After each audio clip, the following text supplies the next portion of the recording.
This is episode 68 of Our Modern Heritage, the Home and Family Culture Podcast. I'm your host, Jody Chafee. Thank you so much for tuning in. I wanted to fill you in on everything that happened last week, and apologize for posting this so late. I spent the week last week in Nashville at a marketing convention called Funnel Hacking Live, and then when I got home, I got really sick. So I wanted to report on how everything went, but I was so exhausted, and you can still maybe hear a little bit of the head cold that's going on in my voice. But that's what was going on. Last week I was out of town, and then came back and needed some time to recover.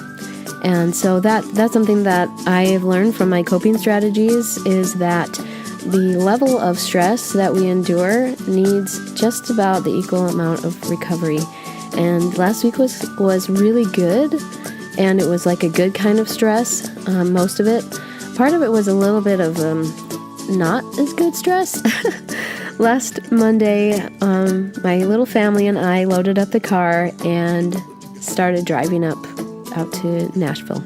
We took 2 days to drive, and when you have 4 small children in the car for 12 hours plus an overnight stay in a hotel, and then staying in hotels all week, it gets a little bit overwhelming and stressful. And the first couple of nights, it was really hard because I have 4 small children who love to bounce off the walls and scream and just are kids. They were just being kids, but to constrict them into a hotel room is really hard for little kids, and in a car for so many hours. And so those first couple of nights were pretty hard. And I knew that during the conference, I was going to be spending, 12, 13-hour days at this conference. And we knew that coming along, like having the family come along, was something that we wanted to do, because part of our personal, our family values is that when we do something, we do it as a family. And, not all the time. Sometimes I go to like homeschool conferences and stuff by myself, and that's, it's really a pleasure to be able to do things like that. But we felt like, since I'm doing this and we were going to pay for our room anyways, then this would be a good opportunity for the kids to explore Nashville. And Michael wanted to do that too. And his sister lives out there. And so we just thought, hey, let's do this. So he agreed that he'd be able to take the kids all day and that it would be a fun experience for everyone. Well, at first it wasn't. And part of it was, just realizing the amount of stress that this would create to have the kids in a small room like that. After those first couple nights, though, it started going really well, and everything worked out. And the kids had a great time, and Michael did too, exploring Nashville. They went to the Science Museum and the Capitol, and Michael has now set a new goal that when our dreams are coming true, that he wants to visit every state capital of the nation. And so we'll make sure to post pictures of all of those those excursions. But so they had a really good time, and I was able to go to the conference and focus on ways that I can improve, and the different things that I can do to provide you with better content. And it was really awesome. And so basically what Funnel Hacking Live is, there's this company called ClickFunnels, and it was founded by Russell Brunson, and he has a partner. And so they created this way for business owners to market. And they have a whole system in place for how to build your funnels, how to get traffic to the funnels, and create sales and leads through the funnels. And it's something that I got interested in this past year. And I did their One Funnel Away challenge, which basically means that everybody is one funnel away from either generating an income or actually creating substantial income. So if you already have funnels, you're already growing your business, then you could just be one funnel away from massive income and revenue. So I did the challenge and learned about different ways that I could create products and services for my audience that would help you to develop your family culture and systems that will help you to develop better coping strategies and things like that.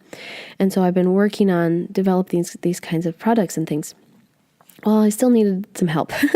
I'm still learning. I'm still growing in my understanding about all of this.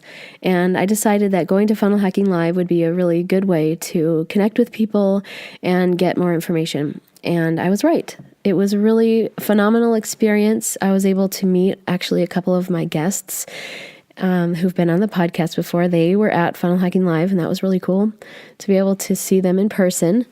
And I was also able to go, and hear really amazing speakers. So there are a lot of people who are successful in ClickFunnels who have built a funnel out to make 7 figures, and they have a lot of really good strategies. And I really came out of it learning about different wealth mindsets that helped me to break down my false beliefs and really what it means to establish these kinds of goals and systems that will help my family to thrive. Because this is one of the things that my family struggles with is, trying to establish financial freedom and get us into a place where we can basically be job optional. That's really our goal. I mean, after reading MJ DeMarco's books, and I had him on the podcast last year, so if you haven't listened to that one yet, make sure you go back and listen to my interview with MJ DeMarco. And so I have basically been spending all of my life being handed the blue pill. If you've ever read or watched the movie The Matrix, right? This guy, he's knows that there's something about his life that's just feels off. He's going to work every day and he hates it, and he's basically he finds out that he's just a battery in the system. Like in the movie, it's literal. Like he finds out that the world is run by computers that use the energy from their bodies as batteries, and it's kind of weird. But anyways, he finds out about it, and this guy offers him 2 pills. One of them is a blue pill. That means that he'll go back to his normal life. He'll forget that this matrix thing exists and continue being a battery in the system. Or he'll take the red pill, and that will allow them to wake him up, and he will come out of the system and be able to establish his own freedom. And ultimately, he finds out that he can win this war against these robots. Anyways, so I feel like all my life I've been handed the blue pill and saying, it's okay, just stick with the program, follow the script, get a job, go to school, grow a family, and do those things. And not that those things are inherently bad, they're not, but I'm learning that just to do them for the sake of doing them is you're gonna figure out that maybe that's not what I wanted, or maybe I was doing this for the wrong reasons. Or basically what happened with us is we finished up our degrees and found out that we have mountains of student debt, which makes us indebted to the government for the rest of our lives. And so we have to have jobs to pay off our debt for the rest of our lives. And so we're stuck in this system and following this script. But since reading MJ DeMarco's books, or even Robert Kiyosaki, Rich Dad, Poor Dad, I've found the red pill. and then as I learn more about ClickFunnels, I've found that this is another place where the red pill is being offered to wake up and establish things that are good for me and my family and the freedom that we want for our family. So here are some of the things that I got out of the conference, because it was really eye-opening, and I learned a lot about the different programs that they have available at ClickFunnels, but more importantly, I learned about beliefs and the ways that I can shape my beliefs and to be more wealth-oriented and that's not a bad thing. I think in our culture, and in fact, somebody brought up that if you're media literate and you recognize that there's certain messages that are being fed to us in the media, one of the things that one of the speakers brought up is how many times businessmen are portrayed as the bad guy and rich people portrayed as the bad guy in our media. And while rich men can afford to do bad things, and so they're not necessarily wrong, it's interesting how much we are taught to believe that money is bad. And so, but at the same time, if you think about all the things that you can accomplish with money, then everybody wants to have wealth. And it's not a bad thing. We want to be able to feed our children. We want to be able to provide a good education for them. We want to be able to be secure so that we can retire. And more than that, we want to be able to serve. I mean, one of the things that ClickFunnels supports is the OUR initiative, and that's basically freeing children from sex slavery. And I was really upset during the conference that I could not donate to this program because I can't afford it. I mean, it's one of those things you go, you can't not afford to donate to this, right? And it was something that I just couldn't do. And that was heartbreaking to me because I know that these children are suffering, and any children in suffering is heartbreaking. And so being able to afford those kinds of things, being able to be able to serve, to donate, to do philanthropy, these things require money. And there's a lot of security in having money. Well, one of the things that I learned from the conference is that our poverty mindset is that money is wealth.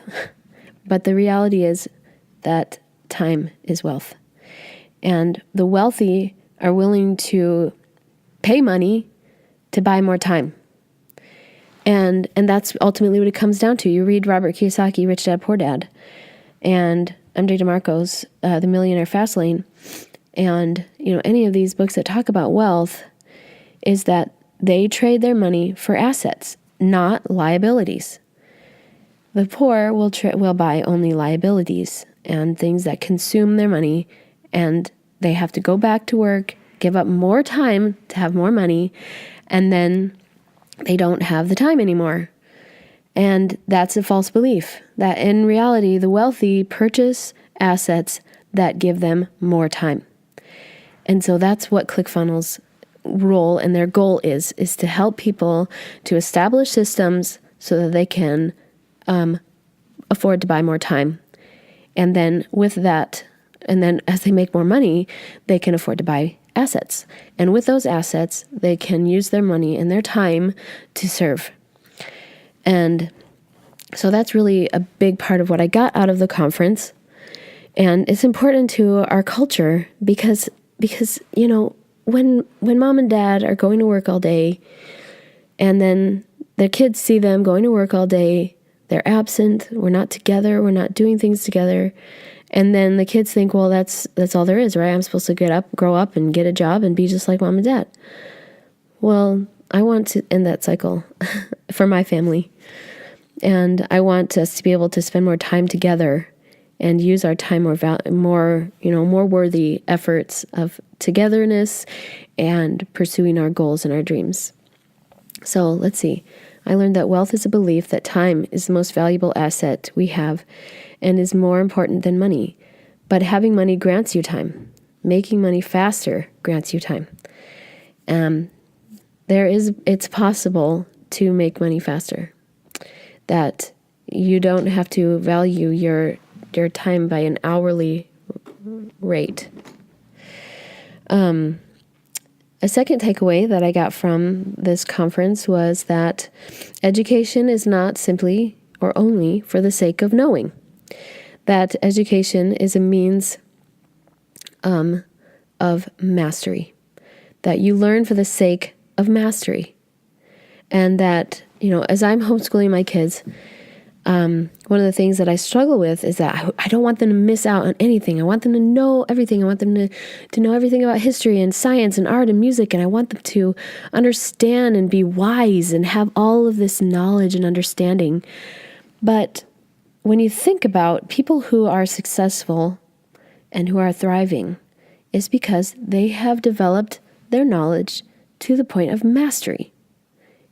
People who are proficient at something is that they decided to focus on it to the point of mastery. And it doesn't mean that you had to master one thing all your life.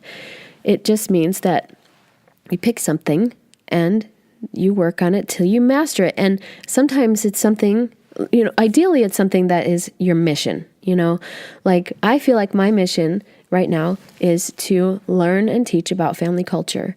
And so I have tried to make it a point now to focus on mastering this information.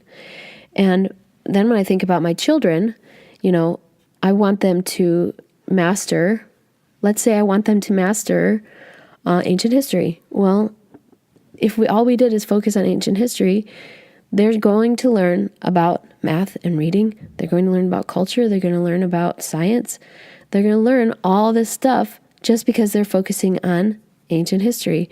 And if my daughter wants to focus on being a dancer, then if she works on that, mastering dancing, she's going to have to learn about nutrition. She's going to have to learn about physicality, and she's going to have to learn about all the history of dancing and the history of art and music, and she's going to have to learn all these things around dancing that will allow her to master that skill. And that, construct of understanding the importance of being a great dancer. And that is powerful. And so a lot of times I get bogged down in focusing on all the things that I want to learn when all I need to do is just focus on what's right in front of me and learn how to master that. And then it will reveal the next step in the process of mastery. So that's my second takeaway from the conference. My third takeaway was that Brendon Burchard spoke, and I really appreciated his summary of the high performance habits that he talked about. So he wrote a book called High Performance Habits, and in the conference he summarized it. And so these are the 6 high performance habits that people who have high performance habits do. I think that, we can all relate to getting distracted by our phone or something, and then 6 hours go by and, oh my goodness, I'm not performing at a high frequency here. But these are the 6 habits that people do who are performing in a high frequency. Number 1 is they seek clarity.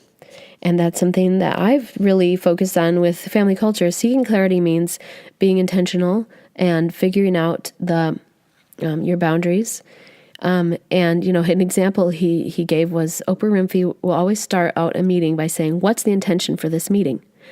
And so that's the point here, is when we come together, we try to seek clarity, we say, what is the intention here? And number 1, he also, in seeking clarity, says, never limit your vision for yourself or your family based on your current circumstances. Have a vision. Number 2 is people who have high performance habits generate energy. And so he talked about a power plant does not have energy. It transforms and upgrades energy into electrical energy. And so that's an important habit, is generating energy. So you come into a situation, you generate energy, you don't take it away. Number 3 is we create necessity. The high-performing habits, you create necessity. That means somebody's counting on us to get this thing done. And it's necessary for me to be extraordinary. The 4th habit is increased productivity. And he says that you block out 50 minutes and be totally productive, and then take another 10 minutes or half an hour to recover from that focused time block. And there's 2 books that you can check out besides this book by Brendon Burchard. The Power of Full Engagement, and also The Now Habit is another good one talking about blocking out time so that you can be productive. Habit number 5 is develop influence. So people who have high performance habits, they teach people how to think and they challenge others and they are an example. And so that's an important habit is to develop influence, be an influencer. Number 6 is people who have high performance habits, they demonstrate courage. And so they learn to listen through their fear and appreciate the experience and do hard things. So that's another takeaway that I got from the conference was that from Brendan Burchard. And I never listened to anything from him. I've seen a lot of his ads on Facebook and stuff, and I was like, who is this guy? But I guess he speaks a lot. He's a motivational speaker, and those 6 habits were really powerful to me. Another thing that I took out of it, the conference was from a man named Myron Golden, and he talked about our beliefs. And he said that when we have an expectation, and the expectation that we have is either a good outcome or a bad outcome, okay? And so, but the situation itself is neutral. But our interpretation and our expectation of it determines whether it's good or bad. Okay, so that leads to our belief that if it's good, then we have a faith belief. And if it's bad, then our belief is based on fear. And then when that belief enters our heart, it becomes a feeling. And that feeling is that if it's a faith belief, the feeling leads to anticipation. And if it's a fear belief, then it leads to a feeling of anxiety. And so basically, be mindful of a situation and your interpretation of it and what your expectation is. Because if you have a bad expectation, then it will lead to anxiety. And, he said too that fear is not a bad thing. Fear is real. If it's based on a clear and present danger, right? Then we need to act on that fear. Anxiety is a fear based on something that's not clear and not present. And so we're creating that fear out of, a bad expectation. But if we can change it around and instead have a good expectation based on faith of an outcome that we want, then we will have anticipation. And just think about the power of that, the difference between anxiety and anticipation. That would be so powerful to change, just tweak it just a little bit, and to have anticipation for a better outcome. And an outcome that we can empower and act on. This is something that I strongly believe in, that's what family culture is all about, that if we approach something with anxiety and fear, then often we have self-fulfilling prophecy, and the negative expectation that we had fulfills itself. But if we approach the situation with a positive expectation and with faith and with anticipation, then we empower ourselves to pursue that outcome. So those are my takeaways from Funnel Hacking Live. And there was so much more. I mean, a lot of it was logistical things about building funnels and marketing and all that kind of stuff. But I really loved going to learn about the mindset and the beliefs and things like that I could get out of the conference, and being around people who believe the same way was really awesome. It was super empowering, and it was really cool to be able to see people that I've seen on Instagram and things who are influencers and be able to meet them. And that was really cool. And also just networking. I was able to network with people who are really, the same frequency and just thinking about things differently. And so that was really powerful too. So if that's something that you would be interested in learning more about, I definitely challenge you to check out the One Funnel Away Challenge. It's something that is 30 days or 5 weeks. I mean, the challenge is the first week is just tackling beliefs. And then the next 4 weeks is actually teaching you how to create offers, build funnels, and generate, cultivate your story. And it's a really powerful challenge. And so I want you to go check it out at homeandfamilyculture.com/onefunnelaway and learn more about that challenge, because It's something that completely shifted my beliefs about my capacity to provide for my family and to create something that is impactful and rewarding. So go check that out and come tell me about it so that we can learn together. Anyhow, thank you so much for listening, and I apologize again for posting this late, but I didn't want the week to go by without posting something so that you could hear my thoughts about all of this. So thank you for listening. Go check me out on any your favorite broadcasting media. I'm on Apple Podcasts and Google Podcasts and Stitcher, and I'm also on Instagram at Family Culture Podcast. Thank you for listening. Mother Teresa once said, "If you want to change the world, go home and love your family."